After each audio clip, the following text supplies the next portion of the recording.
দোস্ত meet my cute sweet innocent girlfriend? Girlfriend মানে girlfriend লে গুরুনের বয়স আছে এখন বেটা, এখন কি প্রেম করার সময়? এটা আমার ওয়াইফ, বউ বেটা, বিয়ে করে লাইছি। কস কি বাবা, তুই বিয়ে করে লাইছস? হো বেটা। কংগ্রেচুলেশন ম্যান, এতদিনে তুই একটা ভালো কাজ করছস, মাশাআল্লাহ। থাক, তোর ভাবির এলে একটু ঘুরে আহি। চলো বাবু। মামা তুই এই জায়গায় বেরিয়েছস, এই যে দেখ আমার একমাত্র শালি? আরে বেটা শালিমানি হইতাছে আমার ওয়াইফ, আমার একমাত্র দ্বিতীয় ওয়াইফ। ওয়াইফ মানে? আরে বুঝছ নাই, শীতের দিন না, একটা দিয়ে কি হয়। থাক, তখন নজর মজর পড়ে গেল আমার ঝামেলা। চলো বাবু। ওলে আমার বাবুটা কত কিউট।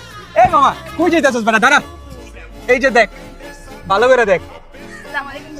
ওয়ালাইকুম আসসালাম। আপনি ওর লগে হেনে বয়ে রয়েছেন কেন? আপনি জানেন না কত খারাপ? ওর ঘরে দুই দুইটা বউ আছে, তারপর আপনার লগে বাইরে হেনে বয়ে টাঙ্কি মারতাছি। কোন কে করো?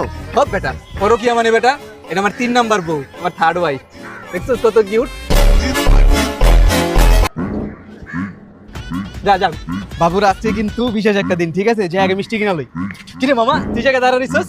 এই তো মামা এমনি তিন ভাবির হলে এক লগে কই যাস? আরে মামা একটা বিশেষ দিন তো, একটু মিষ্টির দোকানে যাইতাছি। আমারও মামা মনে হইতেছে আজকে একটা বিশেষ দিন, বুঝছস? বুঝে মায়েরা দেখতেছস না মামা, অনেকক্ষণ ধরে চোখাচোখি হইতাছে, মনে হইতেছে আজকে আমার একটা কিছু হয়ে যাবে। তোর তো আবার একটু অভিজ্ঞতা বেশি, বুঝছস? তোর তো আবার কর্নার আসি, তুই একটু পুয়ে দে না আমার, একটু নাম্বার টাইনা দে না, সেটিংটা হয়ে যাবে। মুন্ডা চাইতাছে হাতে একটা দিয়া তোর একটা বনাই দিই। ওইটা বেটা তোর ভাবি, আমার 4 নাম্বার বউ।